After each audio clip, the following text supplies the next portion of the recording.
Buckle up for a new episode of Bump-a-holics, the one and only podcast made to teach on all stages of the arrival of a baby, before, during, and after. Whether you're an expecting mother, have questions about fertility, difficulty with lactation, or postpartum, you're sure to learn from our experienced doulas when you listen to Bumpaholics. Hi, everybody. Welcome back to KC Women's Ministries Book Club. We're so excited to finally get together and talk about ghost bellies. So if you have done the reading or not, feel free to follow along. As we're going to be talking about concepts and the reading as well. So my name is Kristen Mason. I'm the programs director with KC Women's Ministry.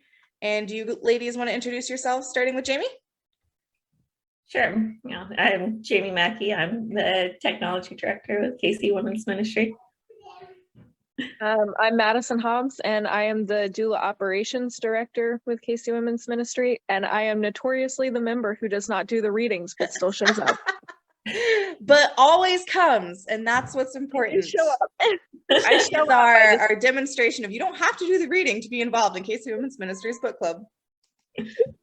Okay, so I did redid the reading today. I'm including the prologue in the questions that I'm asking today. The chapters were quite short.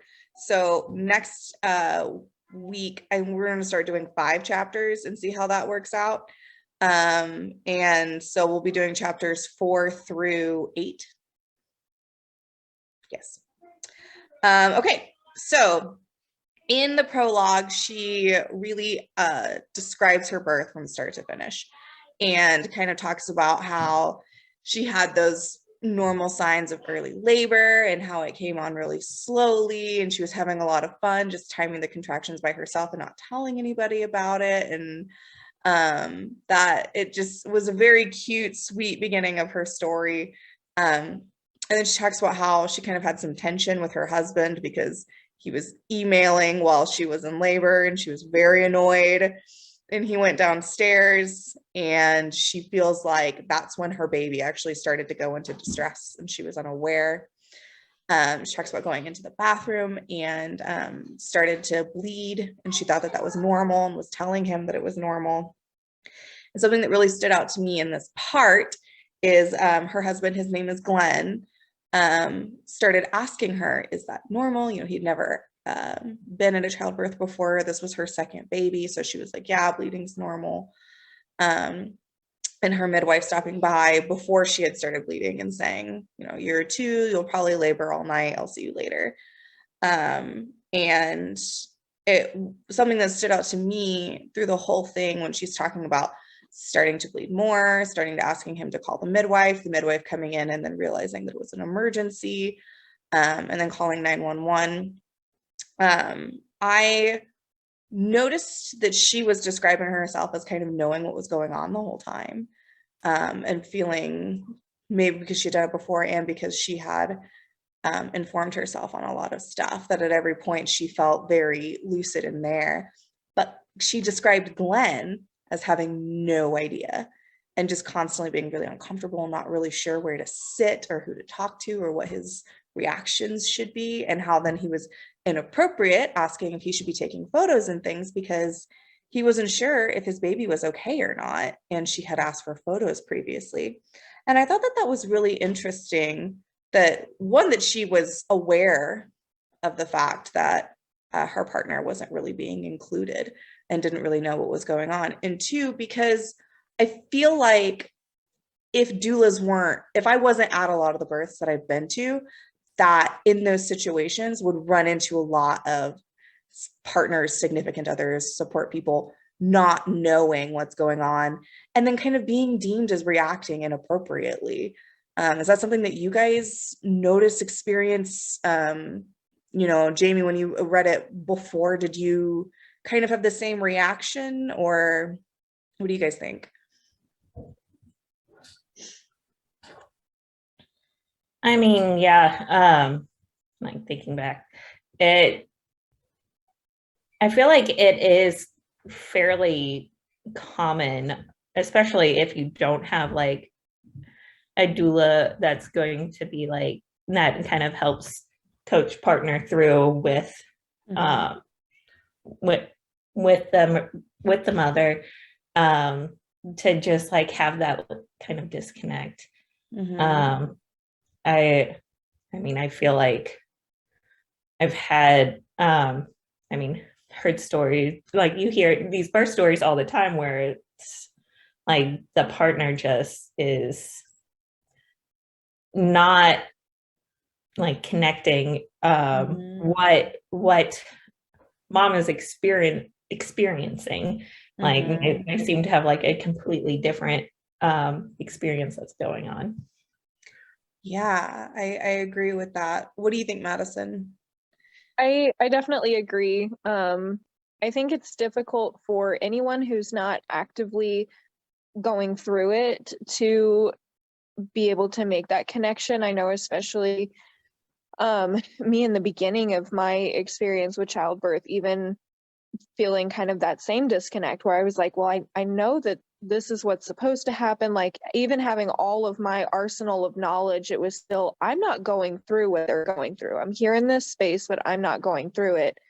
So then to have someone who's not going through it themselves, and they're not in this world like we as doulas are, Mhm. or any birth worker, where they see these things on a regular basis, Mhm. no matter how much preparation they have, I think that there's still going to be some level of disconnect, especially as a partner, having that emotional attachment to the person that's in labor, the mother, their partner.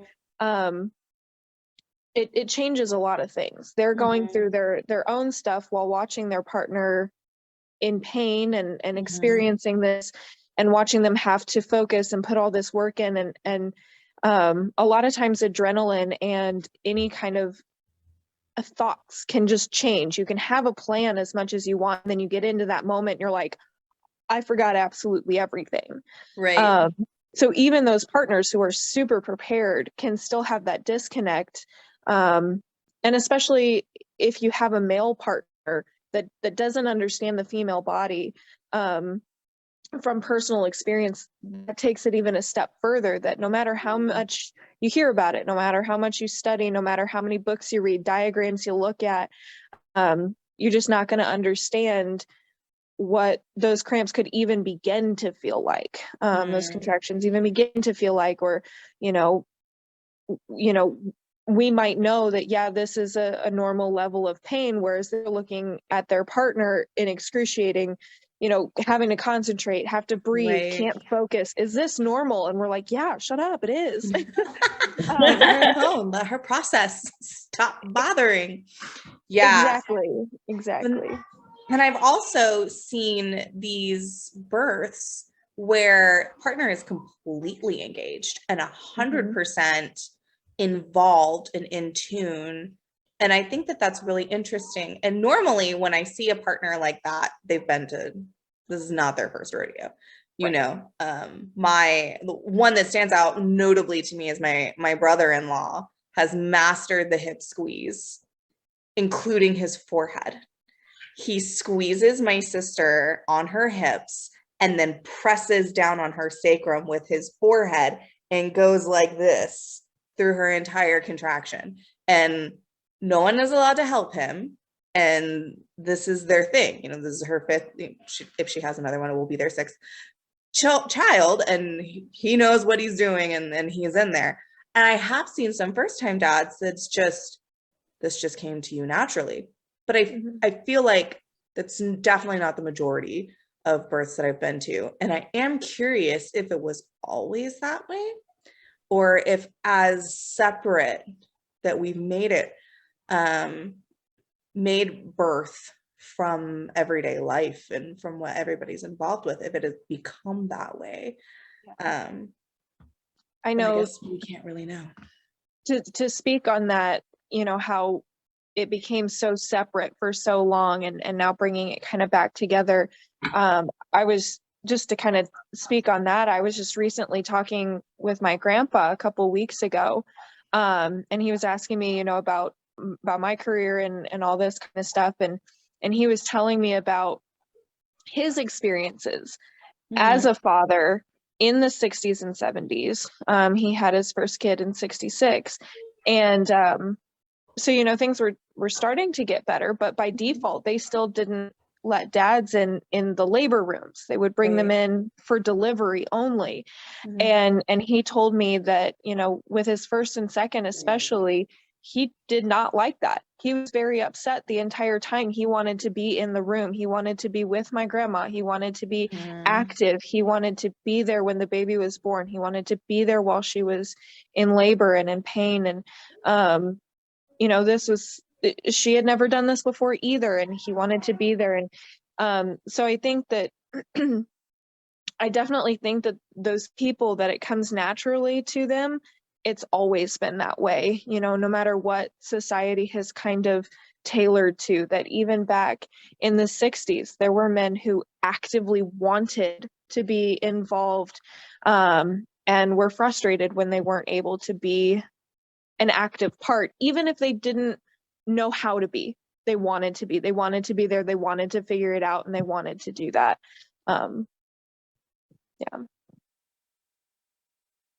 Yeah, all good stuff. So her story progresses, and just opening my notes back up because they shut while you were talking. So something else that stood out to me in the prologue is at the very end of the prologue, she talks about how, they knew that Thor, which was the name of her baby, had passed away and that he wasn't going to be revived.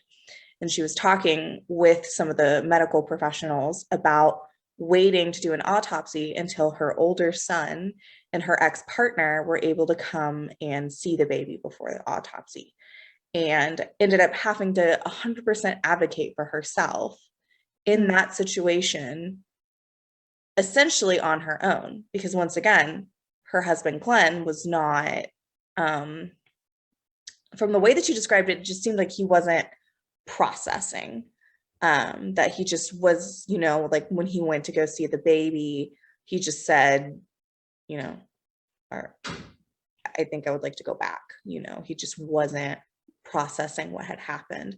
And I was really surprised that her doula wasn't there with her. And I thought, how crazy it was to have to advocate for yourself in that kind of a situation, and just how important it is to have bereavement training, which is, how I stumbled upon this book. This is recommended reading for Still Birthday. I'm not really 100% sure what I want the conversation to go past that, but it stood out to me, from her birth story, how much she had to advocate. And they eventually finally did, because they wanted to only give her 30 minutes with the baby before doing autopsy, whether she was ready to have the baby go down to autopsy or not.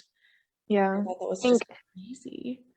That kind of stood out to me in the Still Birthday training as well. Is part of the training is how to support families in the hospital, in the birth space, after delivering a stillborn child, and going over what those automatic processes are and how to essentially stop them. And at least now I know that they're a lot better, especially in some of the more baby-friendly hospitals.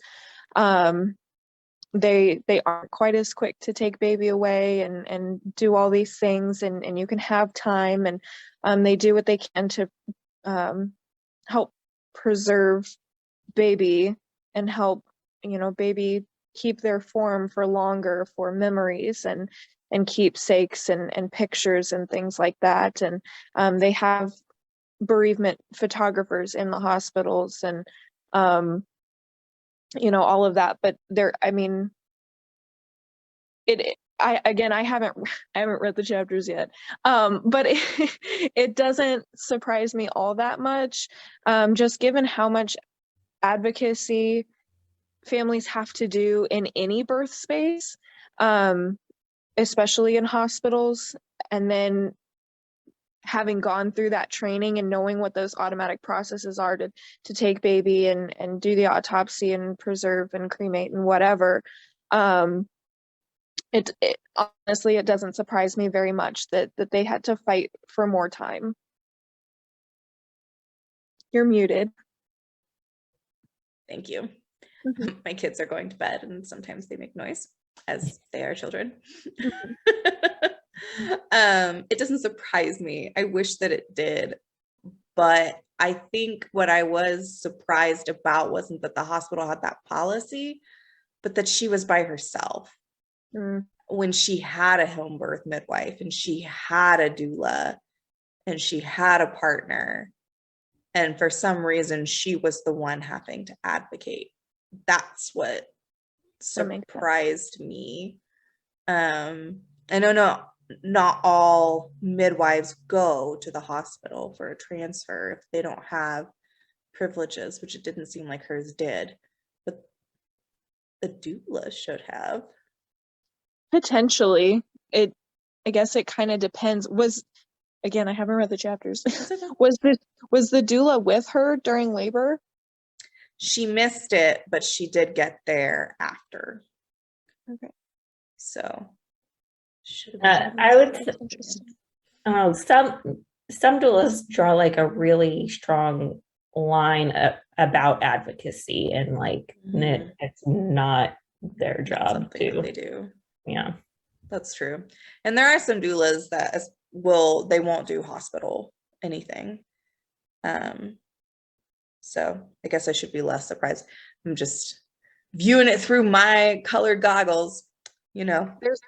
There's also some doulas who, would draw the line for their own personal well-being, that if there is a stillbirth, they can't be a part of it because it's painful for them, that they That's secondary trauma. cannot support that family. So it could be that too. Mm-hmm. That's true. That's very true. All important things and questions to have when you're building your birth team. Even if you're doing a home birth, maybe to check and see if the midwife can't go, if you specifically get a doula who can, or vice versa. I just hate that she was in there by herself, Mhm. All right. So that was the prologue, very heavy prologue.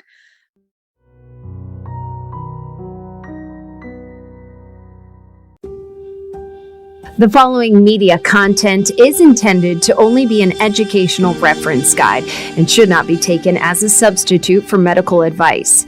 While KC Women's Ministry adheres to strict self-set guidelines, any advice, instructions, or information found within this media is not intended to be a substitute for medical advice, diagnosis, or treatment. KCWM makes every effort to broadcast correct information. We simply present the views based on evidence-based information. We welcome any comments, suggestions, or correction of errors. We are not sponsored by drug or device companies. By listening or viewing this podcast, you agree not to use this podcast as medical advice to treat any medical condition in either yourself or others, including but not limited to patients that you are treating. Consult your own physician for any medical issues that you may be having. This entire disclaimer also applies to any guests or contributors to the podcast. Under no circumstances shall KC Women's Ministry, any guests or contributors to the podcast, or any employees, associates, or affiliates of KC Women's Ministry be responsible for damages arising from the use of the podcast. Viewer discretion is advised.